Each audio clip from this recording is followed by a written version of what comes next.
Yes, we can. ¡Que viva el pueblo gozo! ¡Que viva el gozo! I have a dream. Je crois aux forces de l'esprit. Bonsoir et bienvenue, c'est pendant le 20h. L'imaginaire, l'oralité, la transmission. Bienvenue au Locus Teatrale. Compagnie et espace de culture fondé par Marianne Native et Mario Sepulcre, qui sont nos invités ce soir. De l'humour, mais surtout beaucoup de poésie. Paul Tourki-Dourian nous fera découvrir les photomontages d'Alexei Kondakov et ce sera notre focus du soir. Bonsoir Paul. Bonsoir Caro. Marianne Native. Bonsoir. Mario Sepulcre, bonsoir. Bonsoir. Et merci d'avoir accepté notre invitation. Merci à vous. Alors, je le disais, vous avez fondé il y a à peu près 20 ans Locus Teatrale, donc un espace de culture dont l'ambition est de diffuser les expressions artistiques, les cultures. Alors, avec le recul, avec l'expérience, est-ce que le pari est réussi? Qui se lance? Marianne? Quasiment, oui. On peut dire que le pari commence à être réussi. Car il y a la pluralité, le multiculturel, l'ouverture sur la Méditerranée, évidemment la priorité qui était la nôtre, notre démarche, la transmission de la langue corse, ouverte sur le monde, car transmission ne veut pas dire fermeture. Et le pari est réussi, des événements multiples ont lieu dans l'espace culturel de Locus Teatrale et la compagnie, entre autres, crée beaucoup de spectacles. Mario, est-ce que on s'assimile plus à un sacerdoce qu'à un engagement social? C'est vrai que c'est quand même un militantisme culturel que nous pratiquons. On n'est pas les seuls, heureusement, mais c'est très prenant. Il faut être très pugnace, très présent sur le terrain et avoir toujours des idées, des projections dans l'avenir, des propositions. La diversité, c'est ce qui est le plus important? Absolument. La preuve, c'est que dans notre espace, il y a du théâtre, bien sûr, il y a du spectacle vivant, mais il y a aussi des conférences, des expositions, des rencontres, même de yoga, de méditation. Voilà. Comment a évolué durant ces 20 années Locus Teatrale? Comment vous définiriez quelqu'un qui ne connaîtrait pas du tout ce lieu? Ben, c'est un espace, c'est une démarche. C'est avant tout au départ, évidemment, cet amour, cette passion de notre langue et de la transmission. Et petit à petit, la demande, l'ouverture des autres envers nous et nous-mêmes envers eux. Et de plus en plus, la diversité. En fait, c'est à travers le festival Istatinal di Villanova, en appelant les artistes à se produire, en ayant ces échanges multiculturels, que petit à petit, Locus Teatrale a ouvert son éventail de façon très très large. Comment a évolué le théâtre en Corse post-Riaquis? Est-ce qu'il y a eu une évolution? Ben, écoutez... Ou est-ce qu'on est resté comme ça, cette image un peu figée dans le temps? Non, je ne pense pas qu'on soit resté à une image figée. Je pense qu'il y a un intérêt pour tout ce qui est création corse et ce qui est création internationale. Les Corses ne sont pas bêtes, ils vont ailleurs, ils ont des formations performantes. Il y a quand même une ouverture.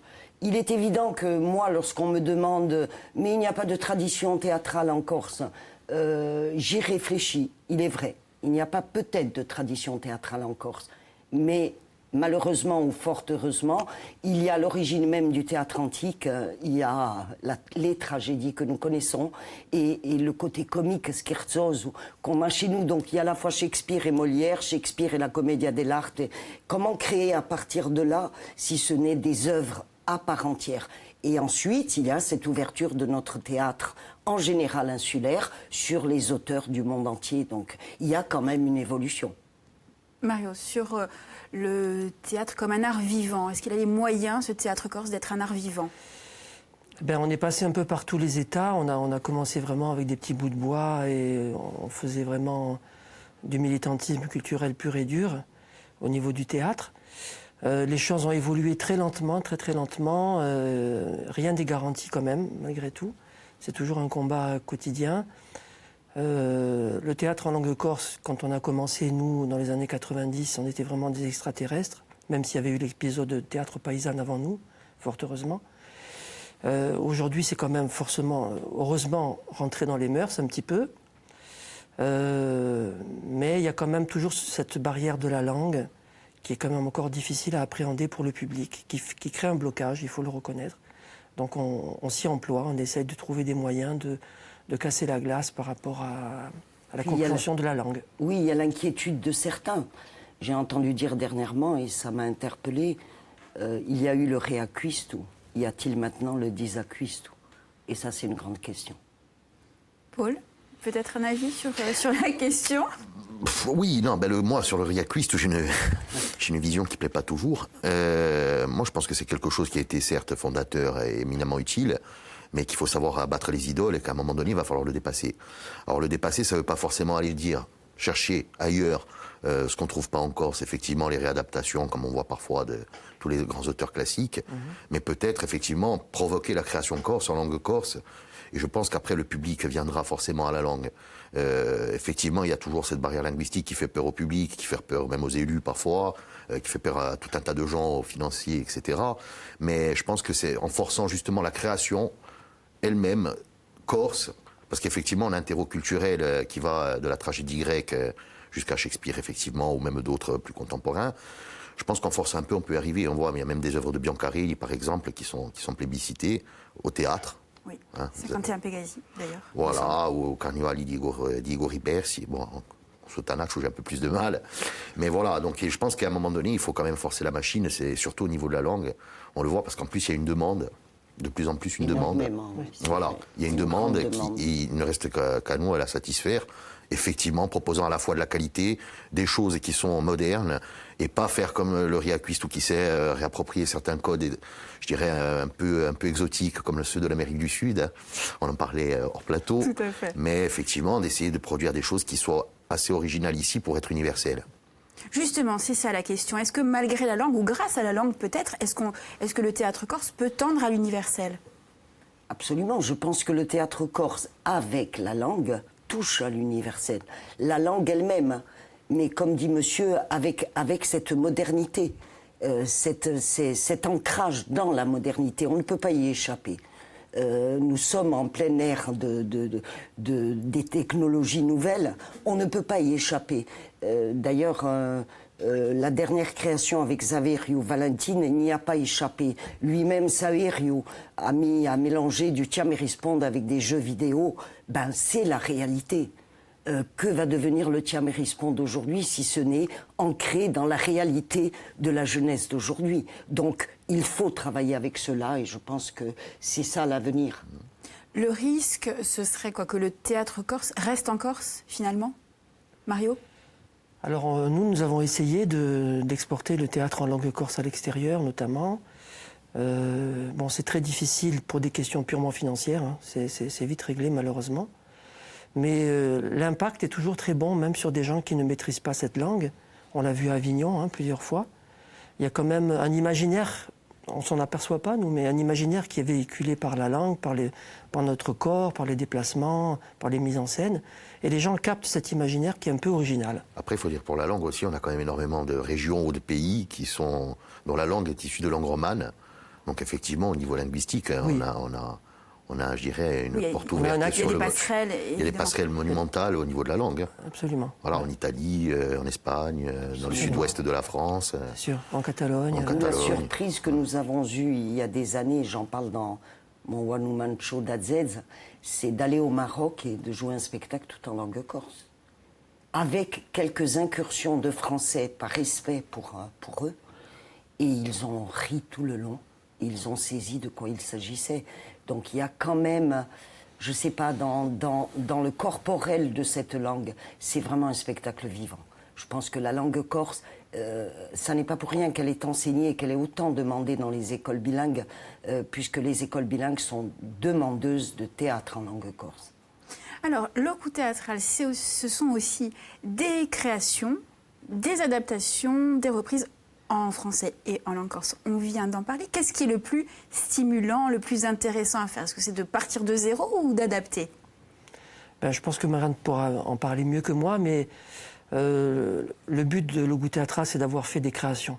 c'est-à-dire d'avoir passé des commandes à des écrivains et donc d'avoir tout créé de A à Z, de l'écriture jusqu'à la mise en scène. Parce que Marianne a toujours pensé qu'il fallait créer le théâtre d'aujourd'hui et de demain à partir d'aujourd'hui, donc de la réalité d'aujourd'hui, sans tabou, et d'aborder les problèmes de face. Donc d'où la création totale. Voilà. Marianne. Il y a aussi au niveau pédagogique vis-à-vis des enfants, des ados et des jeunes, cette réelle volonté de leur faire aborder tous les auteurs, mais aussi d'adapter avec eux parfois certaines œuvres. Je prends l'Avare en particulier, dans le groupe d'Alat où j'avais des enfants très doués. On l'a adapté, on a pris des passages de l'Avare, mais ensuite on a créé notre propre Avare qu'on a appelé Ouspertu, Tartuffe qu'on a appelé Ouvartu. Et petit à petit, il y a à la fois adaptation et création.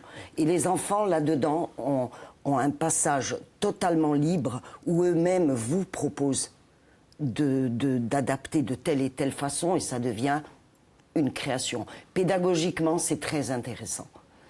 Au niveau de l'Ogout théâtral même, de ma démarche, c'est la création à part entière, à partir de l'imaginaire, à partir d'un vécu ou à partir d'une figure comme Daniel Casanova dans l'Indomitadone. Qui a été joué à Avignon. Voilà, c'est ça. Qui a été joué, qui a été en captation, qui est passé, Pastaprod l'a filmé, et qui a été reçu à Avignon comme quelque chose de... Dans un Avignon où maintenant, on le sait, ce n'est plus 1000 spectacles qu'il y a, mais 3000.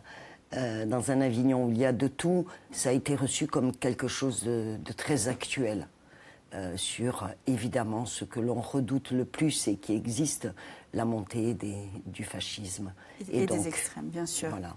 Alors, Marianne, vous évoquiez il y a peu votre spectacle à Zez. Je vous propose d'en regarder un petit extrait.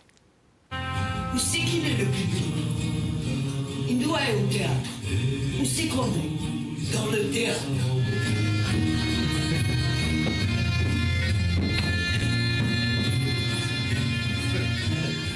Mais, attention, le théâtre, c'est complexe.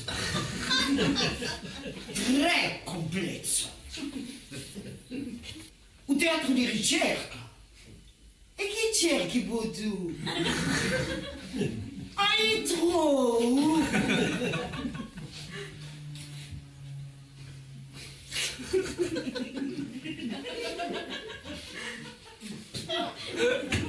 Tout en français. Et j'ai traduit ça par en crise, énervé. Oui. Ça fait du bien de s'énerver sur scène, ça permet de Écoutez, souffler un peu. Oui, ça fait du bien d'entendre les autres rire, ça fait du bien. Et ils partagent. Il y a une interactivité. Je le dis d'ailleurs dans la Zez en rigolant. C'est intéressant l'interactivité entre le plateau et le public. Et il y a cette interactivité. Je pense que les gens, il est vrai, ont besoin de rire. Après, c'est tout un talent hein, d'être humoriste. En ce moment, je suis en train de regarder D'être à Zez aussi. Oui, comment D'être à Zez aussi. D'être à Zez, oui. D'être à Zez, bon, c'est le théâtre, c'est le parcours d'une, entre guillemets, théâtrine à travers tous les villages qui m'ont rendu à Zez. Et c'est Rina Toukout qui, il y a 3 ans, m'a dit, puisque vous êtes si à Zez, écrivez à Zez.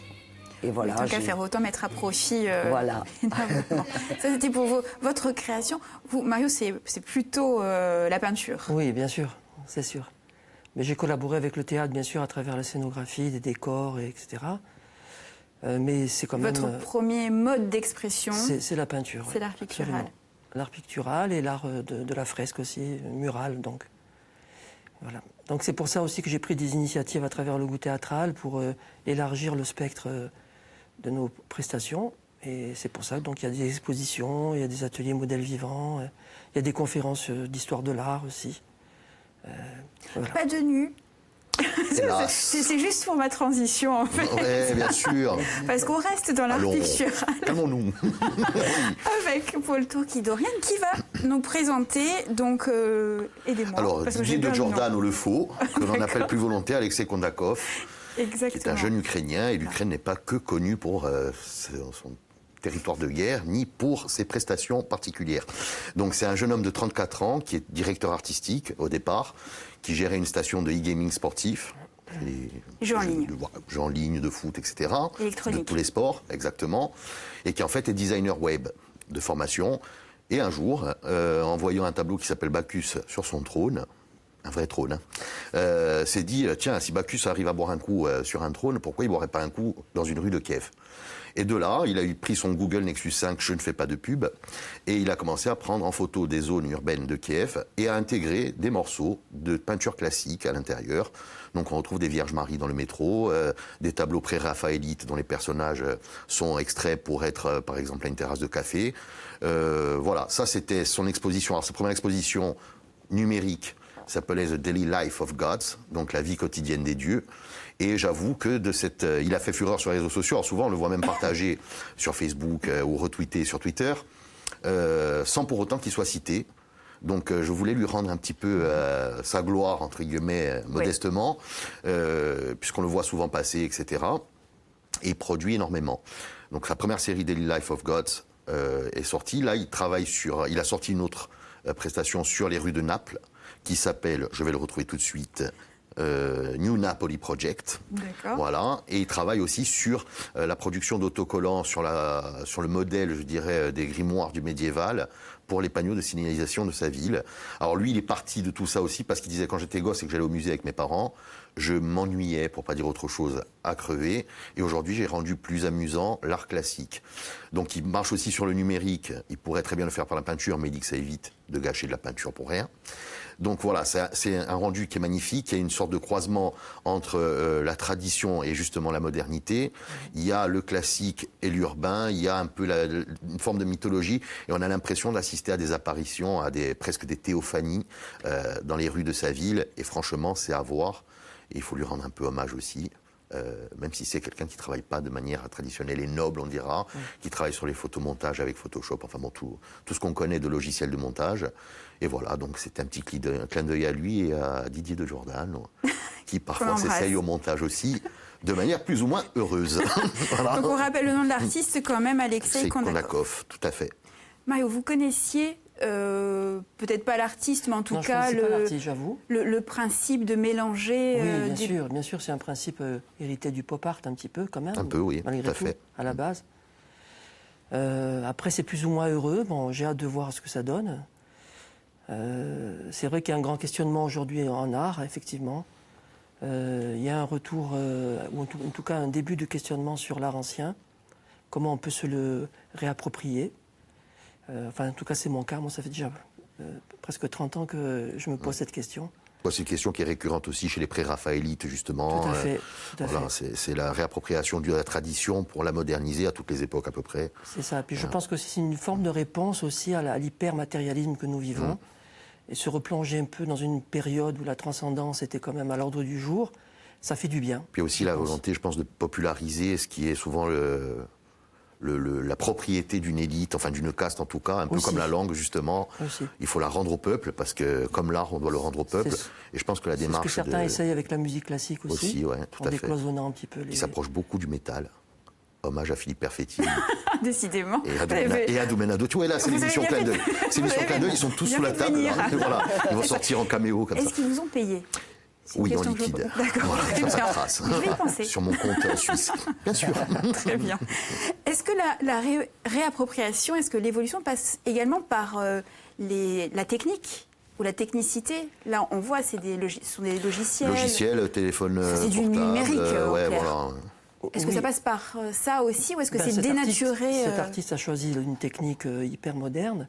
Moi, pour ma part, je reste dans les métiers traditionnels de la fraie, de la peinture à l'huile, etc. C'est peut-être un défi encore de plus, c'est vrai, d'oser aller sur la voie des grands maîtres du passé. Mais je pense que aujourd'hui, c'est quand même pour moi vraiment un devoir. J'estime accomplir une mission, de transmettre ce savoir-faire, cet imaginaire, cette transcendance à travers la peinture. J'espère que les contemporains en auront conscience de plus en plus. Moi, j'ai un grand maître qui est décédé au XIXe siècle, qui s'appelait Gustave Moreau, Oui, Gustave Moreau. et qui disait que la peinture est un silence passionné. Donc, j'espère que ce silence se poursuivra encore dans les siècles à venir. Sur le numérique, malgré tout, est-ce que vous le considérez comme un autre espace d'expression, une autre vitrine pour votre art qui reste celui classique ? Oui, ça peut être une aide, bien sûr, pour la promotion, pour la découverte, même des fois pour avoir quelques outils de travail, comme la photographie d'ailleurs, hein, bien sûr, a toujours été un outil aussi pour les peintres, un complément. Mais je pense que bon, le métier de la peinture reste essentiel quand même, enfin, pour moi, reste essentiel comme outil de découverte, et presque comme outil scientifique de découverte sur le monde, sur la nature et sur nous-mêmes aussi, forcément. C'est un apprentissage essentiel. Peut-être cet artiste a-t-il trouvé une manière ludique d'interpeller les jeunes qui sont entièrement happés par le numérique et les faire venir à l'interpellation d'œuvres classiques. Les pré-raphaélites, qui connaît les pré-raphaélites, sinon entre guillemets des initiés. Un jeune qui va sur le numérique et qui voit se balader dans le métro Gabriel Dante Rossetti, qui est extraordinaire. Je l'ai découvert, grâce à Mario évidemment, et je l'ai découvert au musée de Londres, où j'ai été complètement fascinée. Ce jeune qui est dans le métro, qui est avec son iPhone et qui voit Gabriel Dante Rossetti, peut-être va-t-il à un moment donné... Ça peut être que positif. Ça peut être que positif. Moi, je pense que... je pense que c'est sa volonté à lui. Effectivement, il y a au côté dépoussiérer un peu le classique et en même temps populariser et rendre le goût à la fois du montage. Et l'intégrer dans la vie quotidienne. L'intégrer dans la vie quotidienne, voilà, c'est ce qu'il fait. Hein. Là, sur la série de Naples, on se retrouve avec des tableaux des muses en pleine librairie de Naples, où on peut se retrouver avec un Diogène en train de mixer dans une boîte. Voilà. C'est ce qu'ont essayé de faire certains artistes du street art aussi, même Titus Carmel aussi, avec ses collages, etc. Là, c'est un bon compromis, effectivement. Ce qu'il fait, c'est, je recommande aux gens d'aller le voir parce que c'est assez impressionnant. Et puis, il y a toujours cette espèce de notion de forme de mélancolie et d'apparition de la chose. Voilà. Très bien, alors. très bien, bien sûr. Bien sûr. Alors oui, ça relève quelque part un petit peu de la transmission, de faire transmettre un savoir, une œuvre, ou piquer en tout cas la curiosité. Une émotion. Une émotion. Ouais, parce que je pense que, moi, parce que je m'intéresse de manière profane aux arts, c'est l'émotion qui manque souvent. Ouais. On a besoin d'émotion. Surtout qu'on a de moins en moins de faculté de la ressentir. Oui, je suis d'accord avec vous. C'est vrai. Alors comment vous la faites passer à l'eau théâtral ? Toute une partie de l'art contemporain qui est extrêmement mentale et qui est justement assez vide d'émotions. Et on a besoin de retrouver un peu cette filiation entre la transcendance, l'émotion, le beau aussi, tout simplement. Tout simplement. C'est une valeur humaine essentielle. La recherche du beau extérieur qui nous révèle une beauté intérieure. Voilà. Alors comment vous faites pour la faire passer, justement, cette émotion à l'Ogo Théâtral, Marianne ? À l'Ogo Théâtral, il y a diverses propositions. Dernièrement, nous avons vu que, je vous donne un exemple tout simple, les conférences de Toussaint Cortitia, qui interpellent beaucoup de gens, pour lesquels nous sommes obligés de refuser du public, donc où Toussaint est obligé d'en refaire. Ça n'est pas pour rien, il y a de l'émotion, il y a une interpellation, il y a un questionnement des gens sur ce qu'ils vivent, sur ce qu'ils ont vécu et comment se positionner aujourd'hui par rapport à ce monde. Et ce monde, il est vrai, Mario a raison et vous avez raison, nous ne pouvons pas être sans émotion. Et ça n'est pas possible, nous ne pouvons pas être sans le beau, sans le rêve, et tout ce que propose l'Ogo Théâtral, c'est pas y répondre évidemment de façon prétentieuse, mais ces diverses prestations, que ce soit des conférences, des veillées de Tiens mais répondre, des ateliers de modèles vivants, des expositions d'artistes différents. Et puis il y a les opérations hors les murs, les événements hors les murs. Hors les murs aussi. Pour les arts s'affichent, les affiches, tout cela, on invite Itia Tiaron, on invite Baptiste Acquaviva, on invite divers artistes qui vont exprimer leur talent. Je crois que là, il y a un public de plus en plus qui s'attache à un lieu qui n'est pas très grand, qui n'est pas très luxueux, mais qui quand même a la liberté d'être et de devoir proposer quelque chose de l'ordre de l'esthétisme, du beau et de l'irréel et du rêve. Pour Voilà. conclure, la prochaine réalisation de Locaux Théâtral, ou la prochaine création, Alors Marianne. Marianne. Je suis sur l'écriture, j'ai déjà réalisé l'écriture d'un deuxième AZ, après celui du théâtre C'est complète. Donc ce sera un deuxième AZ assez épineux. Ensuite, il y a la reprise de la création Ultimus, qui va être en résidence de création normalement à l'Art et à Olmi-Capelle. Et ensuite, je le révélerai plus tard. Le Vous projet reviendrez d'un nous voir. film. Faut pas spoiler. De l'homme Voilà. au gant aussi. La tournée d'un projet qui a été un projet très intéressant, L'Homme au gant, dont Mario peut parler. Si on Et tous Malheureusement, c'est les fini, mais événements. vous reviendrez nous voir et de toute façon, on suit votre actualité Bien sûr. via Internet et les réseaux sociaux puisqu'ils sont là pour ça. Et l'émission. Et l'émission, évidemment. Marianne Native, Mario Sépulcre, merci beaucoup Merci de nous beaucoup avoir à vous. accompagnés durant cette Merci. émission. Revenez nous voir jeudi quand vous voulez. Paul, à très bientôt. À très bientôt, Caro. Alors, pendant le 20h, c'est fini pour aujourd'hui, mais ça continue en replay sur Internet. Merci de nous avoir suivis. On se dit à demain, toujours sur France 3 Corse, via Stella. Merci beaucoup.